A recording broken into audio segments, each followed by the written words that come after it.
Сабақтың тақырыбы 18 ғасырдың бірінші жартысының костюмдері. Сабақтың мақсаты елдің салт дәстүрі мен әдет-ғұрыптардың құндылықтары мен маңыздылығын біледі. Мәдениетпен бірге эстетикалық тәрбие беру, өнерге, сұлулыққа деген құштарлығын ояту.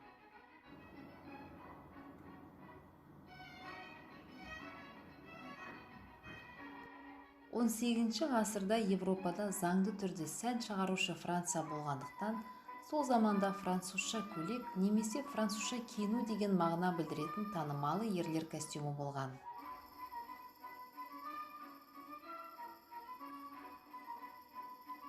Міндетті түрде денеге бөкседен жоғары емес, ұзын жейде киген.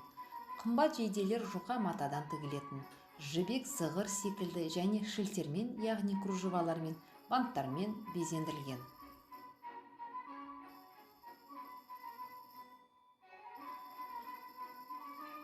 Жоғары және орта деңгейлі ер адамдар кюлот киген.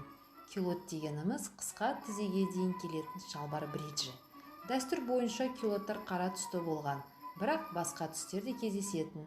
Кюлоттар безендірілмейтін, ақ шұлықпен және қара аяқ киіммен киген. Шұлықтары жібек матадан тігілетін, сондықтан бұндай шұлықтары жоғары деңгейдегі ер адамдар киетін, ал төмен деңгейдегі ер азаматтар қарапайым ұзын шалбар киген. Ондай адамдар құрметсіз болған және сан-кюлот деп атаған. Француз тілінде аударған кезде кюлотсыз деген мағына білдіретін.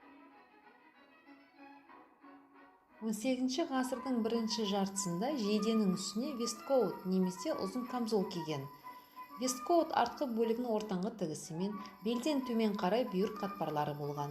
Алдыңғы бой түймеленетін, жағасы тік. 18 ғасырда әйел костюміне каркастық белдемше қайтып оралды. Оны панье деп атаған. Панье қатты корсетке түймемен қадалатын. Корсет артқы бойда тығыз баумен байланатын. Киімде екі көйлек болған. Бірінші ішкі көйлек френон деп атаған, ол каркастан және корсеттен тұратын, етегі банттармен және ленталармен безендірілетін. Екінші көйлектері модест болған, тұтас пішілген кеңейтілген белдемше. Модест белдемшенің шектері банттармен, ленталармен немесе гүлдермен безендірілетін. Декольтенің пішіні әртүрлі болған, көбінесе каре тәрізді және шілтермен безендірілген. Жеңдері тар және ұзынлықтары шынтаққа дейін болған.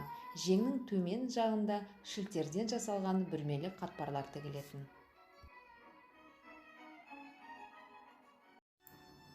Стамак – сәндік үшін арналған V тәрізді төсеніш. Оны кеуде жағына қадаған. Стамактарды оюлармен безендірілген. Оны міндетті түрде алды ашық көйлектермен киген.